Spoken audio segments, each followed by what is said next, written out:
Hukum terutama.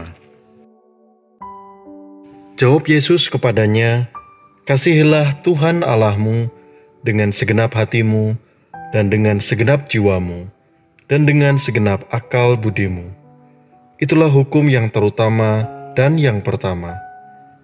Dan hukum yang kedua yang sama dengan itu ialah, kasihilah sesama manusia seperti dirimu sendiri.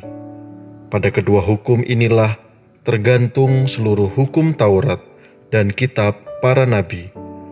Matius 22 ayat 37-40. Mengasihi Tuhan dengan segenap kekuatan dan mengasihi sesama manusia seperti diri sendiri adalah sumber semua hukum dan kitab para nabi.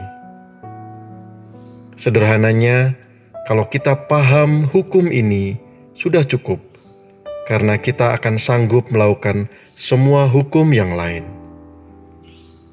Dua kalimat atau frasa ini tidak terpisahkan dan mempunyai kekuatan yang sama. Karena seseorang tidak bisa berkata, "Aku mengasihi Tuhan," tapi membenci saudaranya atau sesamanya. Seorang yang mengasihi Tuhan, otomatis ia mengasihi sesamanya. Jika seseorang ngotot berkata, "Aku mengasihi Tuhan," tetapi prakteknya membenci sesama, maka sebenarnya ia berbohong. Karena yang terjadi, kasihnya bersyarat, atau yang ia anggap sesama adalah yang hanya sealiran, segolongan, sepaham, dan seagama dengannya. Orang ini mereduksi arti kata sesama manusia. Jika ini yang terjadi, sebenarnya ia belum mengenal Allah yang sesungguhnya, apalagi mengasihinya. Yang ia kenal adalah Allah sesuai dengan persepsinya sendiri, Allah rekaannya sendiri. Itu sebabnya kita banyak menjumpai praktek kehidupan orang semacam ini tidak lebih baik daripada praktek kehidupan seorang yang ateis sekalipun.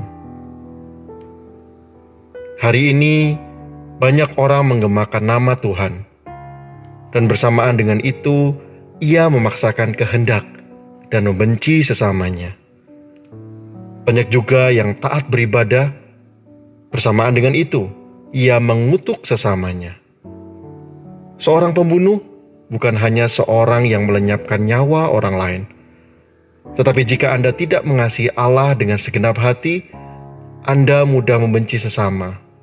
Menurut Rasul Yohanes, jika Anda membenci sesama, sebenarnya Anda adalah seorang pembunuh. Dikatakan dalam 1 Yohanes 3 ayat 15, setiap orang yang membenci saudaranya adalah seorang pembunuh manusia. Dan kamu tahu bahwa tidak ada seorang pembunuh yang tetap memiliki hidup yang kekal di dalam dirinya. Pastikan Anda bukan seorang pendusta yang mengatakan mengasihi Allah tetapi membenci sesama. Pastikan juga bukan seorang pembunuh, karena Anda selalu mengasihi sesama manusia seperti mengasihi diri sendiri.